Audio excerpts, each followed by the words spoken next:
All right, guys, welcome back to the ALGS channel. You guys know I took yesterday off to prepare for my daughter's birthday that is upcoming, but thank you guys so much for the support during all of this. It's really made it just so much easier to kind of, take a breather, take a day to myself, and return back because a lot has happened while I was gone yesterday. Well, actually, some of the stuff was this morning that we need to discuss. A lot of changes going on in the Apex Legends world. Make sure to like the video, subscribe to the channel if you guys are new. As always, we have got a lot to discuss in today. So first thing I wanted to mention, last night at 12:01 a.m., we saw this picture coming from Aiden the Destroyer. You guys know was formerly on BR Demons, was trialing out for the Sentinels. Sentinels did not qualify, I don't even think, for Pro League this coming up split, but also obviously not for the LAN. So there was a lot of issues with this situation and people were wondering what the heck is going to happen. Aiden the Destroyer was on BR Demons, and the word on the street was basically, if you get an offer from someone like the Sentinels, of course, go and take it. So that's why they let him go. So whenever we saw this happening, we were thinking, okay, this is amazing. Aiden is finally going to get signed to the Sentinels.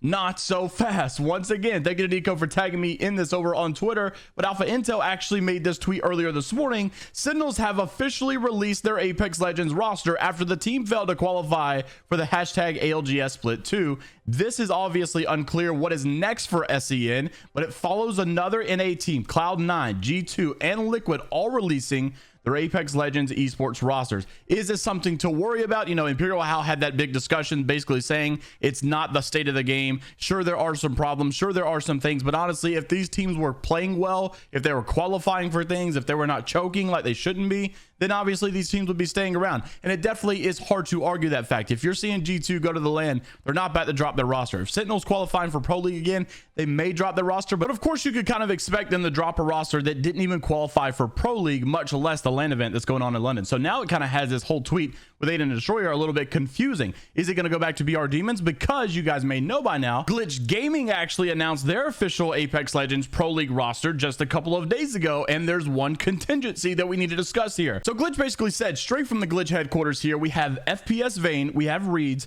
and then the third is to be determined. Once again, these guys were both from the BR Demons. Aiden was their third during this whole Pro League session.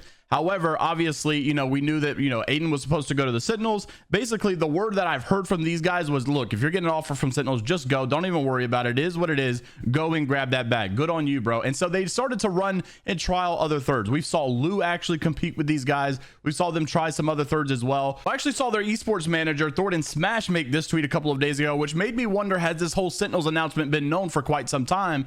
Because Psycho basically said, Glitch didn't have the performance we were looking for. Thornton Smash apparently knew about 4 days ago who their third was going to be and said so about that third player.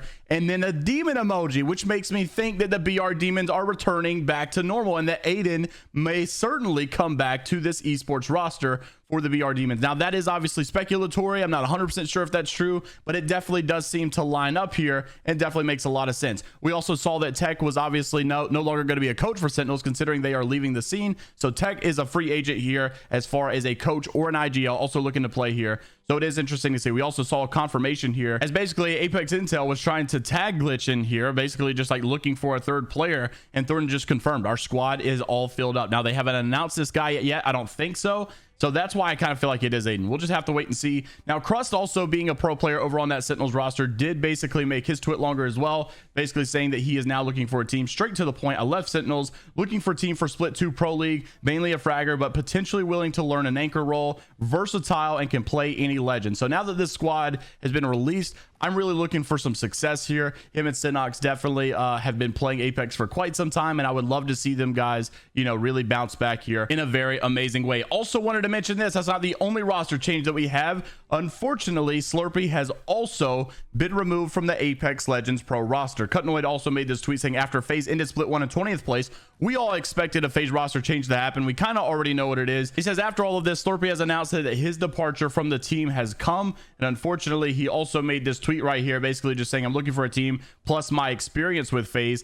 And he's basically just said, first of all, I would just want to say I still respect the boys and consider them friends. I just feel that this is something I should say because everyone views me as a fragger.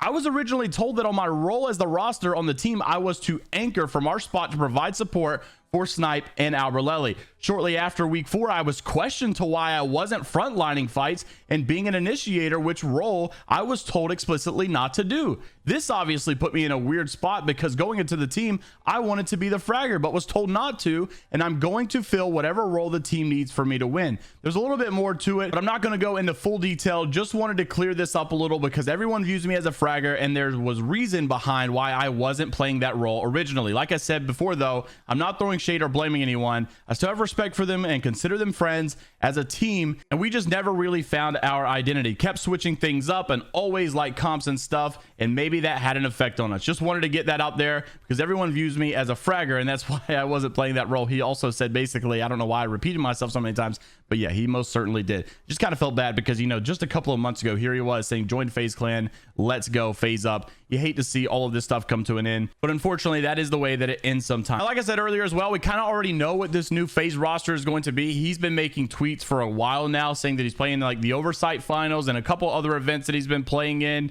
and they've all been under this brand new roster. And that is the fact that they're going to actually pick up the ESA Pro team, because, you know, ESA's kind of had a little bit of an outing with Capra. So now they only have like 2 players. They've been playing with a lot of other thirds as well. Snipedown is actually set to pick up these 2 guys from the ESA roster, bring them over to the FaZe roster, which is going to be Phony and Luda. And then also, it's kind of weird because the ESA is known for doing this, right? They get a really good roster. We saw the Optic roster, the exact same thing. They get an amazing roster. They have some good qualifications, and then they sell them right after that and make a fat bag off of it. So, you know, FaZe is going to be paying good money. You know, Optic paid good money. So ESA honestly is doing a very good job at promoting and getting some good pro rosters in there and then selling them off, making a good bag.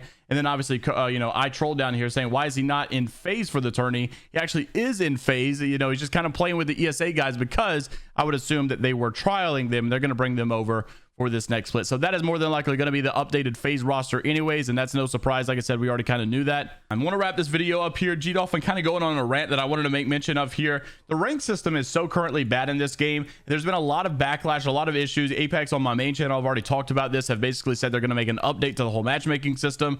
G-Dolphin basically goes off and says, I always end up running solo queue in most splits. You get a grind goal for the set at the start of the split. I wish to be XYZ on the Pred leaderboard. You start to care a lot more whether points are gained or lost. But with the current state of ranked, it ain't good for your mental. At least for me, it works that way. I'd rather not get frustrated with things I can't control and just have fun. I can deal with cheaters. I think DDoS is the worst of all, though, crashing the whole server while I could be avoiding the cheater on the other side of the map and still have a fun game. I wish DDoSing wasn't a permanent thing on the EU and APAC servers. And unfortunately, people are just so frustrated with the state of rank because, like you said, you know, if a cheater's in the game, you can kind of maybe like make some amends with him, kind of make a deal with him. You know, we saw back in the day, Toofy was letting people live as long as he obeyed them and, you know, listened to his rules. And it was kind of funny. At the same time, obviously, cheaters are cheaters and you don't want them in the game. But DDoSing just affects everybody. There's no going back. The DDoSing happens, you lose RP, and you get penalized for it too. You also get like a banned matchmaking for like 10 minutes or so. It's unbelievable how they cannot stop this stuff, and it's really sad to see because it is taking a major toll